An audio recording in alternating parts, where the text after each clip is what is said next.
हिरण मारने की आदत हो गई ना, उस आदत से मुझे मार रहे हो। मेरा विश्वास है भगवान, कौशल्या माँ का दूध पिया बच्चा कभी गलत काम नहीं कर सकता, लेकिन कौशल्या के गैर हाजिरी में आपको कभी तो भी कई ने दूध पिलाया होगा, करके मुझे मार रहे हो। आम्ही दोघं भाऊ एका भावाला ठार करतात आणि एकाला जवळ करतात, हा धर्म आहे का तुमचा? वाले असला देव म्हणले, अरे आमचं ठरलंय, आमची मैत्री झाली, सुग्रीवाला सांगितलं मी तुझी बायको सोडवायला मदत करतो, तू माझी बायको सोडवायला मदत कर। आता त्याचं काम केलं मी, उद्या तो माझ्या कामाला लागणार। वाले हसला, देवा कोणाची मदत घ्यावी हे तर कळतं का तुम्हाला? तो पलायनवादी किती वेळा युद्धातून पळून गेला, आणि तो काय तुम्हाला तुमची सीता परत आणून देणार? अहो तुम्ही मला एक नुसता निरोप जरी दिला असता, मी एक फोन जरी केला असता रावणाला, हॅलो वाली बोलतोय, आपण नेलेली रामाची सीता 10:30 पर्यंत आणून दे, नाहीतर लंकेचा नायनाट करील, एवढी ताकद वालीत असताना संगती रामाने वाली सोबत का नाही केली? सुग्रीवा सोबतच का केली? कारण दोघांचं दुःख सारखं आहे। याची पत्नी रावणाकडे आहे, कोणाची? रामप्रभूची, आणि सुग्रीवाची पत्नी वालीकडे। याला म्हणतात समानशीले वेशनेसु सख्यम विठला।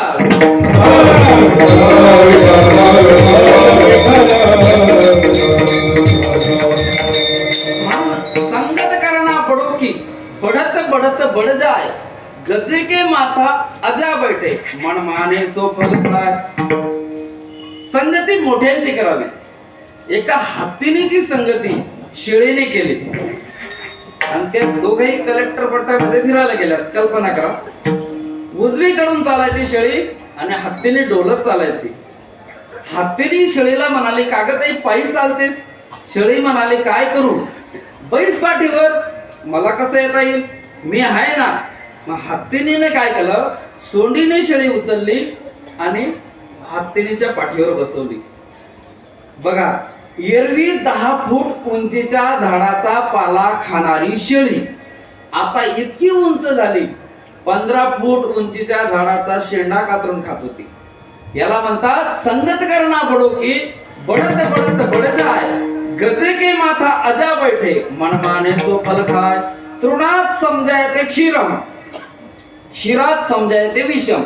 व्यालेल्या गायीची आणि गवताची संगती झाली तर रूपांतर दुधात होतं, आणि दुधाची आणि सापाची संगती झाली तर रूपांतर विषात होतं। पतन उदार संगाचा प्रेमा, पतन उदार संगाचा प्रेमा, पतन उदार संगाचा प्रेमा, पतन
पतन उद्धारा संघाचा महिमा त्याच्या रोज जाता संग तब हे बाधक अनेक बुद्धीचे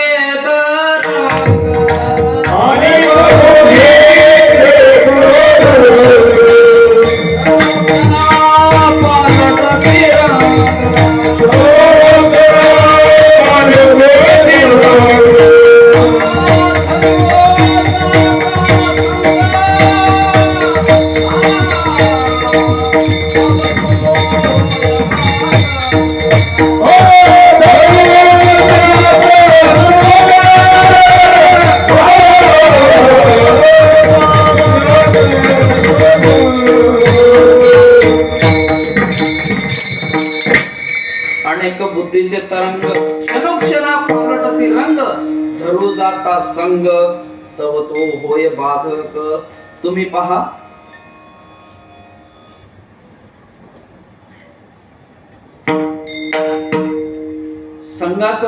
संगतीचं सांगतो तुम्हाला. एक बघा संगती कशी असते. एक परीट घडीच्या कापडात 10 वर्षांनी आला गावाला. मुंबईहून अयोध्या नगर मध्ये आला. 7-8 तास त्याने प्रवास केला एसटी मध्ये. पण एसटीच्या बाकड्याला टेकला नाही तो. का? इस्त्री म्हणणार म्हणून. गावात आल्यावर कोळशाच्या दुकानदाराचं लक्ष गेलं.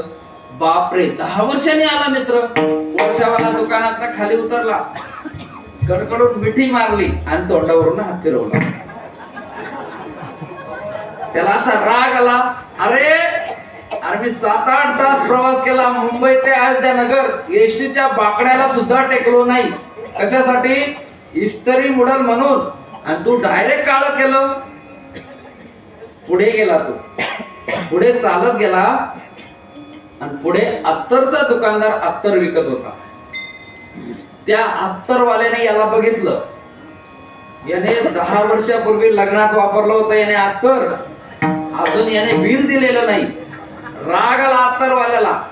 अत्तर विकता विकता दुकानात खाली उतरला, कॉलर धरली आणि 2 थोपटे दिल्या. दिवसभर सुगंध आला. कोळशावाल्याने प्रेमाने हात फिरवला तर तोंड काळ केलं. अत्तरवाल्याने थोबाडीत मारली. दिवसभर सुगंध आला. दुर्जन की करुणा बुरी भला सज्जन का त्रास. सूरज जब गर्मी करे तो बरसन की आस. म्हणून प्रापंचिक माणसाने कितीही प्रेमाने हात फिरू द्या तोंडावरून तरी तो कोळशासारखा. परमार्थात साधू संतांनी, शेवाळे गुरुजींसारख्या महात्म्यांनी थोबाडीत मारू द्या. जन्मभर कीर्तीचा सुगंध. संगत संतन की करले जन्म का सार्थक कछु करले. एक घड़ी आधी घड़ी से पुण्याद तुलसी कहे सब संगतचे कटेकोट अपराध. तुम्ही पहा नाते संबंध माझ्यापेक्षा तुम्हाला जास्त कळतात. जरी अर्धा अयोध्या नगर नातेवाईक असलं तरी माझ्यापेक्षा तुम्हाला जास्त कळतात. समुद्रापासून 14 रत्न म्हणून समुद्राला रत्नाकर नाव आहे. त्याच्यामध्ये शंख आहे. आता शंखाचे नाते संबंध तुम्ही लावा. जगाला रत्न पुरवणारा समुद्र शंखाचा बाप आहे. शीतल प्रकाश देणारा चंद्र शंखाचा भाऊ आहे. जगाला श्रीमंत करणारी लक्ष्मी शंखाची बहीण आहे. आणि लक्ष्मी विष्णूला म्हणून विष्णू भगवंताचं आणि शंखाचं साल्याने होण्याचं नातं आहे. परत ऐका. जगाला रत्न पुरवणारा समुद्र शंखाचा बाप आहे. जगाला श्रीमंत करणारी लक्ष्मी शंखाची बहीण आहे. शीतल प्रकाश देणारा चंद्र शंखाचा भाऊ आहे. आणि द्वारकेचा राजा भगवान शंखाचा मेहुणा आहे. एवढ्या श्रीमंत घराण्यातला मुलगा कोण? शंख. पण परिणाम काय केला त्याने? काय गोंधळ केला त्याने? संगती संन्याशाची केली. परिणाम काय झाला? शंखदारो दारी भीक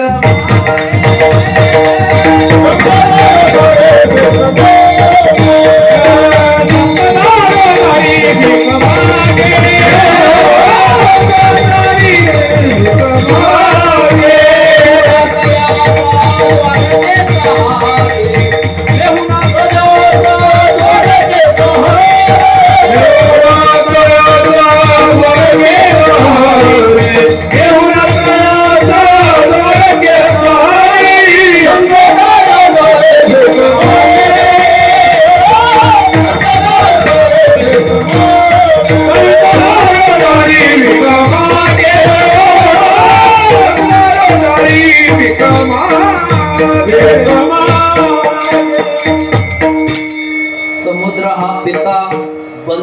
चंद्रमा भगिनी ती रमा शंकाचिया मेहुणा जयाचा द्वारकेचा हरी पण संगती शंकदार तारी भीक मागे तुला सुख पाहिजे ना तर संतांची संगती करावी लागेल.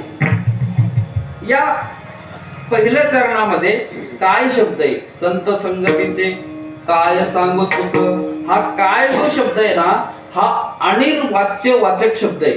जसं मुंबईला गेला होता का गेलो होतो, समुद्र बघितला का फिरून आलो, किती पाणी आहे काय सांगू म्हणतो. मुंबईला गेला का तर गेलो म्हणतो, समुद्र बघितला का फिरून आलो म्हणतो, किती पाणी आहे असा जर प्रश्न केला तर तो काय म्हणतो काय सांगू म्हणतो. तसंच नामदेवराय म्हणतात संतांच्या संगतीत सुख आहे. किती आहे काय सांगू, संत संगतीचे काय सांगू सुख पण वैशिष्ट्य काय आपणा पारी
आपणा पारेखे नाही तेथे त्यांच्या जवळ आपोपर भाव नाही.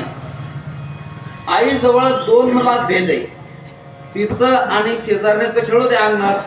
आई आवाज देते अरे गोंद्या उन्हात मरू नको सावलीत मर.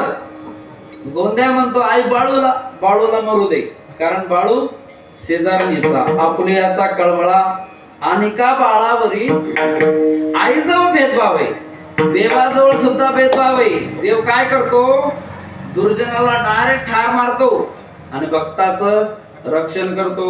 भक्ता राखे पायापाशी दुर्जनाशी संवाद. पण कोण्या दुर्जनाचा नाश संतांनी केल्याचं उदाहरण दाखवावं. देवात आणि संतात हा फरक आहे. देव अवतार घेतो दुर्जन मारण्यासाठी आणि संत अवतार घेतात दुर्जनपणा घालवण्यासाठी. जे खळांची व्यंकटी खळमरो म्हटलं नाही, विंचू वाईट नाही त्याची नांगी वाईट आहे. तेवढी नांगी जर काढली ना हरिभक्त पारायण विठाला.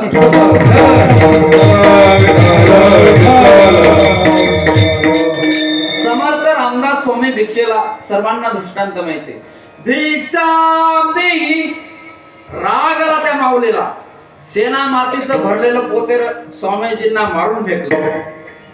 स्वामीजी रागावले नाही, ते पोतेर तसंच उचललं, मठात नेलं, स्वच्छ धुतलं, वाळत घातलं, त्याच्या चिंध्या केल्या, त्याच्या वाती वळल्या, त्या दिव्यात घातल्या, त्या दिव्यात तेल घातलं.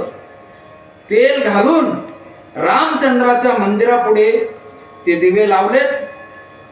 लखलख रामचंद्राची मूर्ती त्या प्रकाशात आणि स्वामीजींच्या डोळ्याला धारा लागल्यात आणि डबडबल्या डोळ्याने सांगितलं श्रीरामा मला धन दौलत नाही पाहिजे, संपत्ती नको, मी फक्त एवढ्यासाठी प्रार्थना करतो की ज्या माऊलीने मला सकाळी शेणा मातीचं भरलेलं पोतर फेकून मारलं त्याच्यात वाती वळल्या, त्याच्या उजेडात तुझा गाभारा उजळून निघाला. असाच प्रकाश त्या माऊलीच्या डोक्यात पडू द्या, मला दुसरं काही नको. याला म्हणतात जे खळांची वेंकटी सांडू. आई जवळ भेदभावे, देवाजवळ भेदभावे, पण संतांजवळ नाही. संत म्हणतात यारे यारे लहानदोर, याती भलती नारीनर, करावा विचार न लगे कोणाशी. सगळे या म्हणून आपणा पारेखे नाही देवे. नामदेवराय म्हणतात कलियुगामध्ये जर थोर कोण असेल ना, हेच महाराज अभंगाच्या दुसरे चरण. साधू थोर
साधू